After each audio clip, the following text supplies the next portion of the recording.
Hi everyone, welcome back. I'm wrapping up The Fighter in the Family.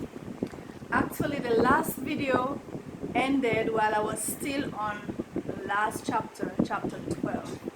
So I'm just going to wrap up chapter 12. I'm going to start maybe from the middle of chapter 12 and just wrap it up. And then we'll start a brand new book. So please join me as we continue. I'll be reading from several of my books. So far I've done about 3 books in this series. I'm wrapping up the third, Fighter in the Family. So I'm finishing up chapter 12. Nathaniel finally summoned the courage to tell Turnip about Juju, the young farmer who had plucked up carrot tops for weeds and who had the tenderness of heart to take 2 green bananas for an elderly neighbor. 2 very well chosen bananas. When Juju died, I could not make any sense of it, and I did not want to farm anymore. For 30 years, I could not bring myself to put even one seed into the ground, much more water it. But now, I feel I could plant something, many things. I am old and weak and have wasted many years. I can't push a wheelbarrow too well again, and I don't think I could climb those hills the way I used to. But I want to plant again. Do you think you could ever take a liking to farming? Would you try your hand at it at all? Turnip was not sure. He was a gambler. That was what he knew and loved. He lost heavily sometimes, but he was still good at it. He did not see himself pushing wheelbarrows uphill, or loading coconuts into trucks, or pulling up weeds or any of that stuff. The only weed he would pull up was ganja, and only through a spliff.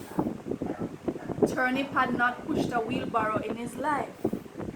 He was sure he would get blisters and calluses if he pushed wheelbarrows. The land would toughen you up in no time, Nathaniel said. You are tall and strong like I was. Turnip wasn't even sure if there were any sexy girls in the country. He had never left Kingston, except once when he went to a dancehall session in St. Mary. He could not picture himself in water boots up to his knees, and old torn shirts and dirty trousers, walking beside a flea-bitten donkey. No, he would not try his hand at farming. Thanks for the offer. We're going on the first train smoking, Nathaniel said excitedly to Hortense. We're going tomorrow, come rain or shine, earthquake or brimstone. We can take the smaller bags and send for the other stuff later. Hortense was raring to go. There were people to say goodbye to, like Clarence, and the shopkeeper, and the barber, and Miss Myers, the teacher who had guided Tensie, and too many other people to count. A small van had been hired to take Hortense and Nathaniel, Agatha, Tensie, and Clay, along with the first portion of their baggage. They had accumulated many material items over the 30 years.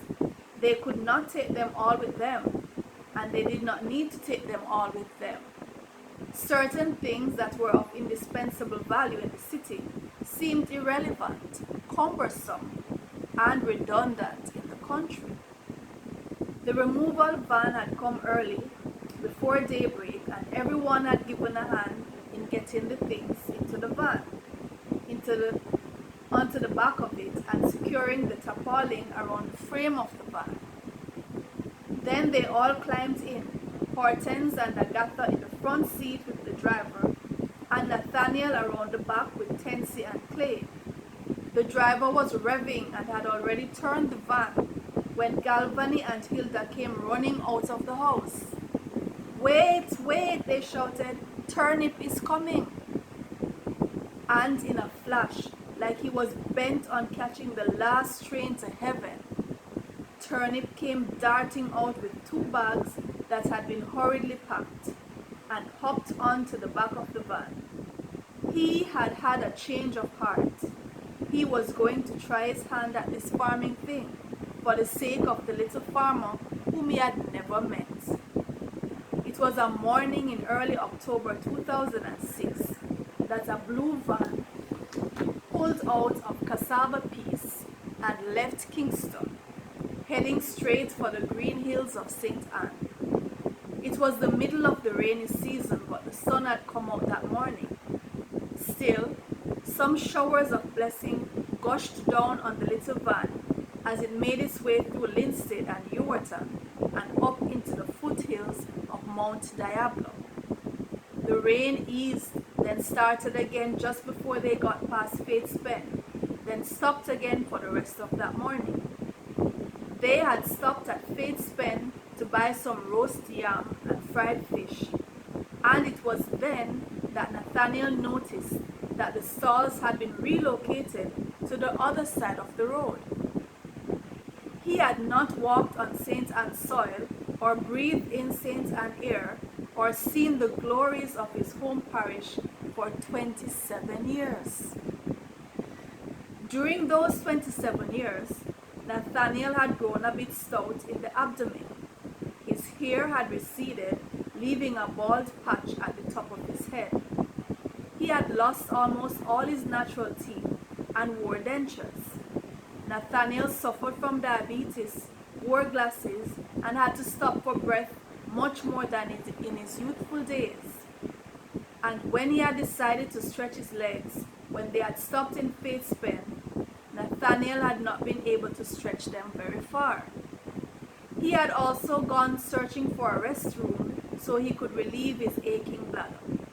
In other words, he had gotten old. He had been due for retirement from the hospital in only a few years' time, and when he resigned, he had been the oldest porter on staff. Someone, God maybe, had dressed up the sun in her Sunday best and put her out in all her glory that day. Never mind the brief heavy showers earlier. God may have dressed her up, or maybe she was a girl who made her own decisions and had chosen to come out of her own volition to greet the family on their return. Long time no see, she seemed to say. She was flirting with Nathaniel in spite of Hortense. Yes, Nathaniel responded. Long time. How everything? You good? But the fact was, the sun was there, overturning buckets of gold and sending the substance gushing down hillsides and vales. And she had been there all along, hanging on to the memories all this time. Nathaniel had been gone, like a man's first love.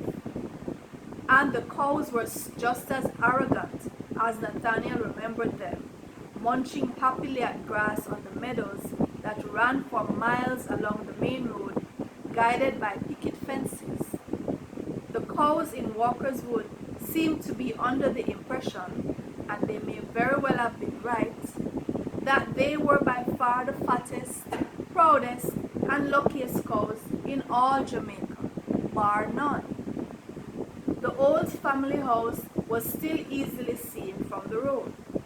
Hortense started to cry, and then Nathaniel turned and had to wipe away a few drops himself. Bruce rushed down to greet them, and Myrtle called out from the veranda with a large steaming spoon in her hand, balancing a small boy on her hips. A little grandchild, perhaps. They had planned a sort of homecoming get-together for the prodigal family members. Everybody sported grins as wide as the commons. Tomorrow, Nathaniel and Hortense would go about meeting neighbors and friends, those who still remained, and they would show them that this was Turnip, who had been a little kemps of a boy when they had left, and was now a grown man, and Agatha, whom they had never met, and her 2 children, Tensie and Clay.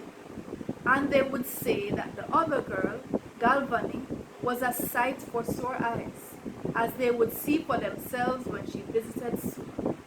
And yes, Hilda was fine. Hilda was fine, fine, as always. See, she sent some pictures. The place had changed somewhat, and Nathaniel was sure that they would find that the people had changed somewhat as well. Children would have grown into adults, and some of the older adults, and even some of the younger ones too, may have died. Some would have grown beards and mustaches, thereby rendering themselves temporarily unrecognizable. And some, who had been erect, would now be bent with age, though hearty. Trees would have sprung up where no trees used to be, or where there had been only shrubs when Nathaniel had left.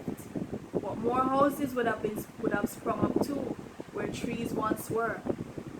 Tomorrow, when they scouted around and asked questions and stopped for drinks throughout the community, they would hear that such and such a man had migrated to Foreign, or this woman had gone to live in Kingston, or that woman had gone to Ocherius or some other town to try their luck in a new place. There would be many new faces, many children who had been born during the Hector family's sojourn in the wilderness. Even the animals that Nathaniel had been familiar with had died long, long ago and had been replaced over and over by fresh batches. There were networks of telephone lines and cables, and everywhere there were signs and evidence that technology had kissed the face of Walker's Wood and charmed her. But there was still that rustic magic that whispered across the commons and nestled itself among the canopy of the pimento trees. Tomorrow, Nathaniel would go out and wrap his arms around one of those trees, but that was tomorrow. Today, before they undressed or ate or even sat down to rest, he and Hortense and the rest of the family were going to walk up to Jojo's grave. It was an eerie moment as they ascended the knoll, and the graves revealed themselves, slowly at first, then very clearly and all together at once. Bruce had maintained the graves. They were freshly painted, and the crotons growing beside them had been nurtured. There was fresh new dirt around their roots, indicating that Bruce had recently turned the soil over. Nobody spoke. They just looked down at Jojo's grave and sighed. Nathaniel almost turned away, and then he held himself together. He could do this. He would do this every morning when the sun came up in Walker's Wood, in tribute to Jojo and all the little farmers who, in one way or another, fate had torn away from the land. What seemed to be a bad topic may serve towards a good lesson in the end. The fighter in the family. That's my granddaddy right there. That's Nathaniel, my grandfather. His name was Nathaniel. And the character in this book was based off him. It's not a true story, but the way Nathaniel in the book is pretty much what my grandfather was like, the real Nathaniel was like. Alright, so that's the end of this book. Please join me in many other videos as I read from several of my books. I won't be reading from all of them. I have 28 books so far. So just select some select ones. Thanks for joining us. This is Zande and Kim saying bye.